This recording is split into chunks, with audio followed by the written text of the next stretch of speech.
Farmer Bhoop Bahadur spent 3 months sweating over his fields in Dading, Nepal, to grow exactly 1,800 kilos of fresh cabbage. Between seeds, fertilizer, and irrigation, he paid 25,000 rupees out of pocket. But when he finally took his harvest to market, his return was 50 rupees per kilo. Now, if you live in Kathmandu, 52 kilometers away, you know exactly what happens next. When that same cabbage reaches your kitchen, you pay 100 rupees for it. The farmer gets 50, you pay double. The instinct is to blame inflation, sudden spikes in highway fuel costs, or a bad drought year. The math says otherwise. We are dealing with a hidden matrix at the Kalimati vegetable market. Between the muddy farm and the city stall, a 5-layer financial syndicate steps in to swallow that missing 50 rupees. To fix this economic drain, we have to look past the usual daily political complaints and forensically track the money.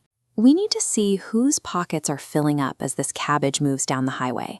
This chart maps the markup anatomy. From the farmer's 50 rupee base, local transporters charge 3 rupees to move crates to a collection center. Then, layer 2, the local middleman. For taking the financial risk to transport it, he slaps on 10 rupees of margin. You might wonder why a farmer who did all the manual labor accepts such a low baseline, while the collector immediately takes a 20% cut. The answer comes down to data asymmetry. A rural farmer picking crops has zero real-time visibility into what a vegetable is actually worth in Kalimati today. The official government wholesale data is only published after the middlemen have already locked in their early morning rates. Because the farmer is operating blind, the middleman dictates the narrative. They can claim the market is flooded and prices are crashing, forcing the producer to sell cheap and panic. The foundation of this entire syndicate relies on keeping the producer in total information darkness.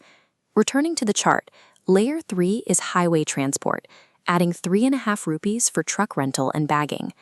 Once parked at Kalimati, layer 4 hits. The major wholesaler takes another 10 rupees for their commission and market stall rent. That massive wholesale markup exists to cover a massive physical failure in Nepal's infrastructure. We do not have a cold chain. Almost all of our perishable produce today travels in standard open-air trucks. By the time a shipment sits through brutal highway traffic, beating sun, and heavy rain, 20 to 30% of the crop has physically rotted before it ever reaches a Kathmandu loading dock. The wholesaler has to pay for the 30% that went in the garbage. They do it by artificially hiking the price on the 70% that survived. Your grocery bill is carrying a hidden tax.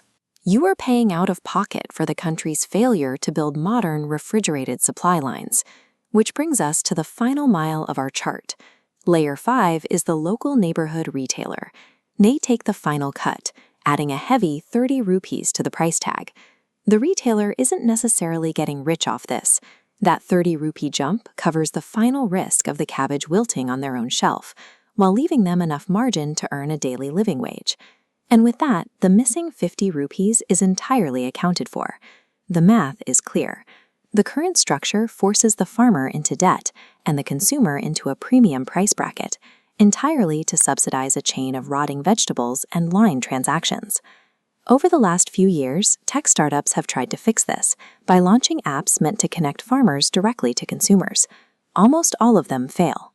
A farmer in rural Dading often doesn't have a smartphone to manage incoming orders, and more importantly, they need immediate physical cash today to feed their families, something a direct-to-consumer app struggles to provide. You cannot just write code to delete middlemen. You have to build digital infrastructure that replaces the exact logistical and financial functions those middlemen serve.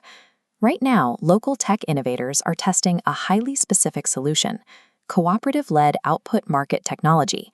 This network map shows the current chaotic 5-layer system.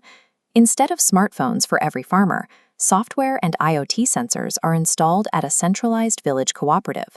The cooperative pools, grades, and digitizes hundreds of farmers' crops at once. Because they are now sitting on a massive verified volume of produce, the cooperative has the leverage to rent their own cold chain trucks.